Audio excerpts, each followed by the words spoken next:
Slavery is not a condition confined to any one race or people. Slavery has been since man, in the different distribution of himself, scattered here, there, and everywhere, has grown and developed, wherein one race will become strong and the other remains weak. The strong race has always reduced the weak race to slavery. It has been so in ages past, it is so now in certain parts of the world, and will be so until the end of time. Marcus Garvey. Jamaican historian Joel Augustus Rogers points out that the word slave was originally a term applied to Caucasians. It comes from the word Slav, today Slavic, a Russian people once captured and subjugated by the Germans. So when we refer to ourselves as the descendants of slaves, we are completely incorrect. The truth is that we are descendants of Africans who were enslaved, a subtle difference in the implication of submission or resistance.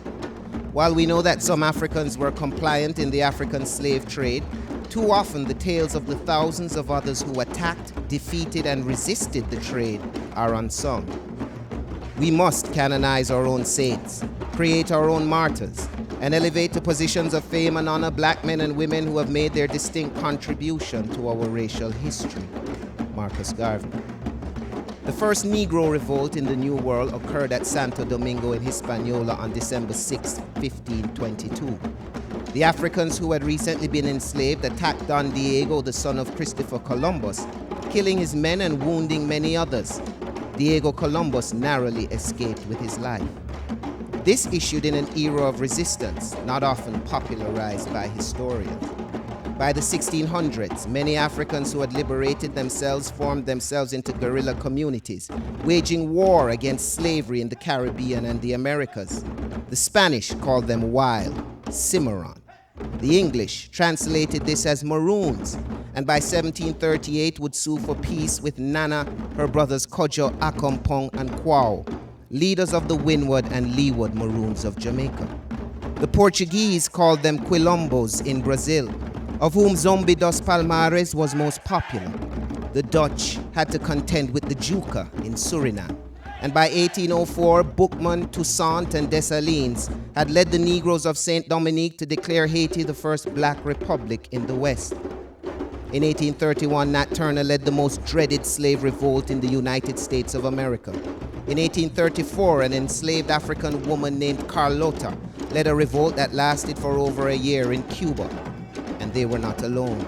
In Africa, indigenous rulers such as Queen Nzinga of Ndongo and Matamba, today Angola, fought against the Portuguese colonial actions and trade in Africans from as early as the 1600s. King Benazine of Dahomey, now Benin in West Africa, went up against the French, himself being exiled to Saint Martinique in the Caribbean in 1894. When Emperor Menelik II and Empress Taitu of Ethiopia defeated Italy at the Battle of Adwa in 1896, Ethiopia signaled its place as an African empire that would not bow to European domination. Less than 30 years later, they would become the only African nation accepted into the newly formed League of Nations. Yes, some of our ancestors were enslaved, but others were freedom fighters prepared to shed their last drop of blood to maintain their liberty. This is our story. What are you prepared to do? Africa has produced countless numbers of men and women in war and in peace, whose luster and bravery outshine that of any other people. Then why not see good and perfection in ourselves? Marcus Garvey.